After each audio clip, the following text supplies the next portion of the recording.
Abantu benshi hirya no hino ku isi bajya bibaza byinshi ku buzima bw'abana b'abakuru b'ibihugu, ugasanga inkuru z'ibihuha zikomeza kuvuga kuri aba bana zikomeza kuba nyinshi. Ese wowe wari uzi iki ubuzima bwa Major Ian Kigenza Kagame, umukomando wahawe imyitozo ibaho n'itabaho yo kurinda ubusugire n'ubuzima bw'igihugu cyacu cy'u Rwanda, ndetse akanahabwa imyitozo yo kurinda abayobozi bakuru b'igihugu cyacu cy'u Rwanda? Ian Kigenza Kagame ni umwana wa gatatu mu muryango wa Jeannette Kagame ndetse na nyakubahwa Perezida Paul Kagame.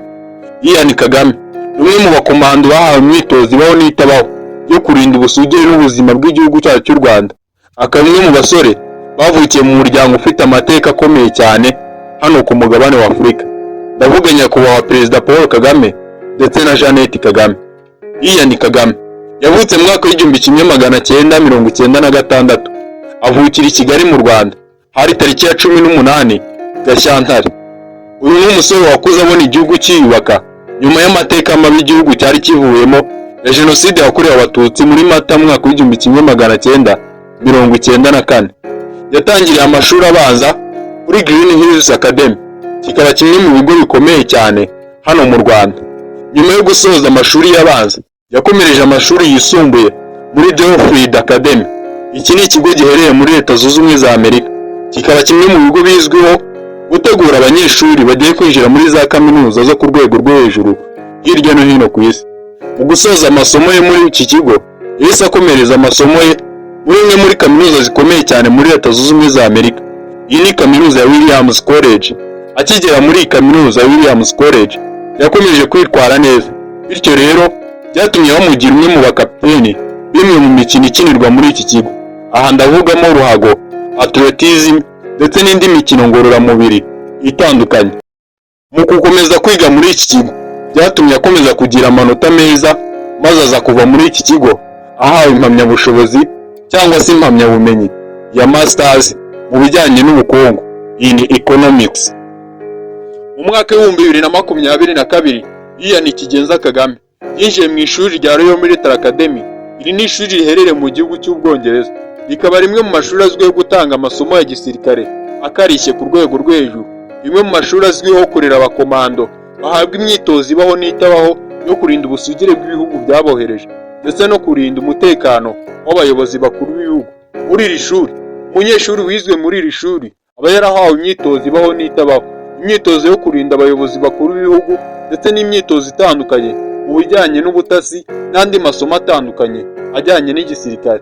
Mu mwaka w'2022 hari tariki ya 22 Kanama, muri iri shuri Ian Kagame yahawe peti rya Sultan cyangwa se Second Lieutenant. Uyu ni umuhango wabaye wanitabiriwe na nyakubahwa Perezida wa Repubulika Paul Kagame.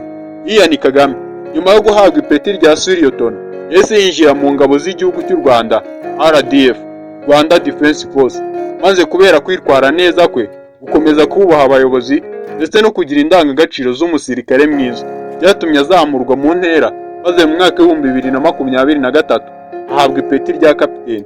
Ian Kagame nyuma yo guhabwa ipeti rya kapiteni ntibyarangiriye aho gusa, ahubwo yakomeje gukora kwitwara neza, umuhate we ndetse no gukomeza kugira indangagaciro z'umusirikare mwiza, byatumye mu mwaka w'2024 hari tariki ya 1 Nzeri ahabwa ipeti rya Major. Kugeza ubu tumwita Major Ian Kigenza Kagame, akaba umwe mu basirikare bahamye kwigirira icyizere ndetse n'ibindi byiza biranga umusirikare mwiza. Uyu ni umwe mu basore bakunzwe cyane hano mu Rwanda, akaba umwe mu basore bakurikiranwa ku mbuga nkoranyambaga nubwo atabyitaho cyangwa se ngo akunde kuzikoresha cyane. Ni kenshi uzabona bakunze kumwandikira amagambo meza, yaba amagambo y'urukundo, yaba bamubwira ati uri bogayi, uri mwiza, usa neza. Ni kenshi uzamubona mu mpuzankano ya CTU, Counter Terrorism Unit. Undi munsi uzamubona mu mpuzankano ya RG, Republican Guard. Uyu mugira umwe mu basirikare buri wese aba yifuza kureba, kandi ahari ugasanga benshi bamuhanze amaso bifuza kumureba. Ian Kagame afite impano zitandukanye mu bijyanye no gushushanya, ibijyanye no kwandika indirimbo, ibijyanye no kuririmba ndetse n'ibindi bikorwa bindi bishamikiye ku muco. Ian Kagame akunda kureba umupira w'amaguru mu gihe atari mu kazi cyangwa se mu gihe atambaye impuzankano ya RDF. aho bivugwa ko akunda gufana ikipe ya APR FC ndetse n'ikipe ya Manchester United yo mu gihugu cy'Ubwongereza. Ian Kagame afite impano mu bijyanye na football, gukina umupira w'amaguru, ndetse akaba afite impano mu bijyanye n'ibindi mikino ngororamubiri, atletism. Ian Kagame umwe mu basirikare bakuzwe cyane, akaba umwe mu basore bafite igikundiro cyinshi hano mu Rwanda. Ese ukimara kumva byinshi kuri Ian Kagame utanze igitekerezo cye, nyarukira muri comment box ubundi utubwire icyo utekereza. Njye nari Nishimwe Elisa, aha ni kuri Nishimwe Update News, isoko y'inkuru n'ibyegeranyo biryoheye amatwi buri wese yakifuza kumva. Ciao ciao, duhurire mu bindi biganiro.